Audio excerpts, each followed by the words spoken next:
It's a big step, or rather a lot of different steps you take when you make the changeover from elementary school to junior high.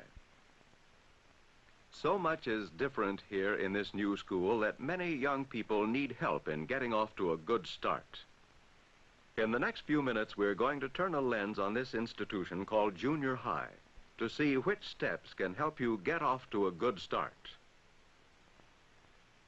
The first thing anyone notices on the first day at junior high is people. Lots and lots of people. Getting used to the fact that you are one among many and what that will mean to you is a part of making a good start. And what does this much larger group mean to you? It means, happily, that you will have many more opportunities to make friends than you had in the elementary school. It also means that you will be included in something big, a school with its own traditions, its own teams, its exciting long-time rivalries with other schools for academic as well as athletic superiority. You'll probably have your own cheerleaders wearing your school colors.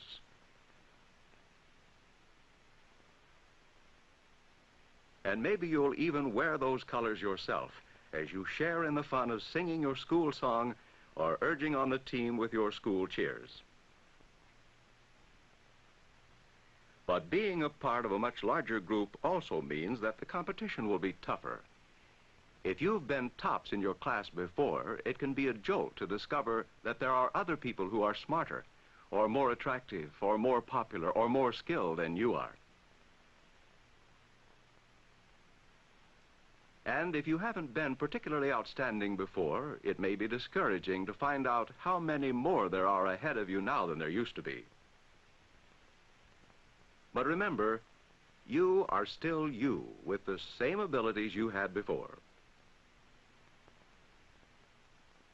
In junior high, there will be more competition for everything: athletics, scholarship, friends, and even for class offices where only one can win. What you have to do in the face of this increased competition is hang on to your self-respect. In some areas, you may never be tops. In others, you may have to work hard to make a good showing. Nevertheless, you are worthy of respect from yourself as well as others, and more so if you face up to your limitations. Another thing you must do when the competition is increased is to become more responsible. It's up to you now to get your assignment straight and not depend on the person beside you. It's up to you to keep track of your gym clothes, your books, and your other possessions.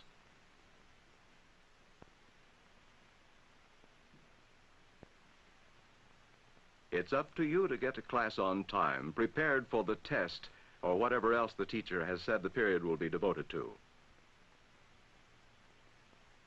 Since you have a different teacher for every class, it's up to you to look out more for yourself. Your teachers will not be able to spend as much time with each student as they did in elementary school. When the day is over, there won't be anyone who has been watching over you every hour to remind you that you'd better give some extra time and thought to a certain subject. No, your schoolwork in general and your homework in particular become your responsibility. This is your chance to show that you are growing up and can accept responsibility. Going to junior high may also mean greater freedom than you've ever had before. School is often farther from your home than ever before. There is more time for you to be on your own and more chances to prove you're able to take care of yourself. Within certain limits, the greater freedom of junior high will allow you to choose some of the subjects you will want to study. But a word of caution here. The course and the electives you will choose can have far-reaching effects on your future studies and even on what kind of work you'll do when you leave school.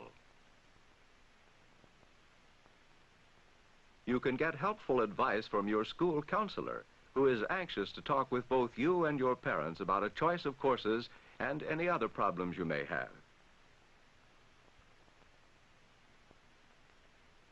And speaking of problems, they're bound to come up. Maybe you have to check out a certain book or magazine from the library. and you've never been taught or don't remember exactly how to go about finding it. Don't feel shy about asking for help. Ask the librarian to show you how to use the library. I'm supposed to use the magazine index, but I don't know where it is. Well, Tommy, let me show you where it is.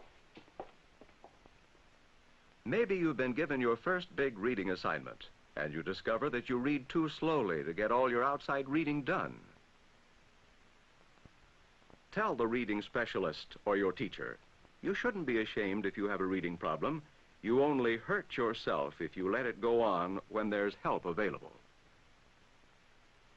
Maybe your best friend of elementary school days has taken up with a new crowd and you feel left out and lonely.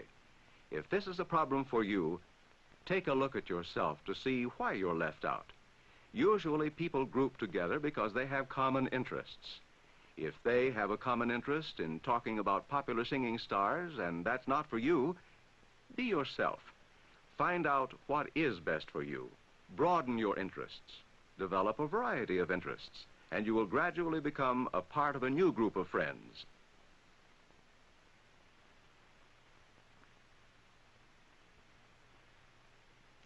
You'll find many opportunities to develop new interests here at junior high. Maybe on the school paper staff, or in the marching band or the orchestra, or the photography club. These and other extracurricular activities are open to people with common interests. Among people who like the same things you like, you can make new friends.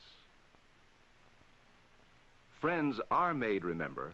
There's no such thing as a magnetic personality which attracts others without effort. But there are people who make the effort to introduce themselves. There are people who make the effort to learn other people's names and use them so that even a quick greeting has a personal ring to it. Hello, Sherilyn. How are you? Hi, Tom. Hi, Nancy. Hello, Mr. Fisher. Hi, girls. There are people who make the effort to go along with their friends in what they do, what they wear, and the way they talk. And these are the people who usually earn a reputation for having that magnetic personality, which is incorrectly thought to be an effortless thing. Of course, nothing smooths the way for a good start like knowing the rules and regulations which apply in this new school. Here's where your handbook comes in. Study the map or the directions for getting to your classrooms. Read the school rules. Isn't it silly to get in trouble over an unexcused absence when the rules plainly tell what is expected of you? Why run the risk of being caught without a hall pass when the rules show you how to get permission to be in the hallways during classes? How are you going to know cafeteria rules, whether to bring your lunch or buy it, unless you've read the handbook, or listened to the teacher when she was telling you, or asked someone? The point is, make sure you know what the rules are. Finding out the rules and following them is just common sense. So is setting up goals for yourself. At this stage in your development, setting up goals means planning for your junior high years a well-balanced program of study, work, and play, no matter what job you do after high school. You will need to know how to work and get along with others. You will need to believe in yourself and what you can do. You will need to be an intelligent citizen. In selecting subjects in junior high, you should consider your talents, interests, and abilities. Those subjects which give you the most satisfaction may prove to be a lifelong hobby. Or more important, they may become the basis of a vocation. In any case, making the most of an opportunity you have now will serve you well. Make the most of junior high. This is a goal for you. Make the most of your chances to work with others in a group. Make the most of your opportunities to acquire information and self-discipline through study and homework. Make the most of your chances to have a good time with all kinds of people. And by all means, make the most of that source of information and sympathetic understanding, the teacher. Teachers like you, or they wouldn't be teaching. They will help and encourage you if you give them a chance, and if you show them that you are willing to try. In focusing on this institution called junior high, we have called attention to only one area which is spelled out in your handbook, the rules and regulations. Learning them is one step in getting off to a good start. Another step is to prepare yourself for increased competition, both by learning to live with the idea that others can be better than you are in some things, and by making yourself as good as you can possibly be. You can do this by becoming more responsible and realistic about yourself. Learn to see your own weaknesses and do what you can to correct them. Another big step in getting off to a good start is making as many friends as possible, and that means making friends with your classmates and making friends with your teachers and the other adults at school, thinking of them as people with families and interests and problems, just like you.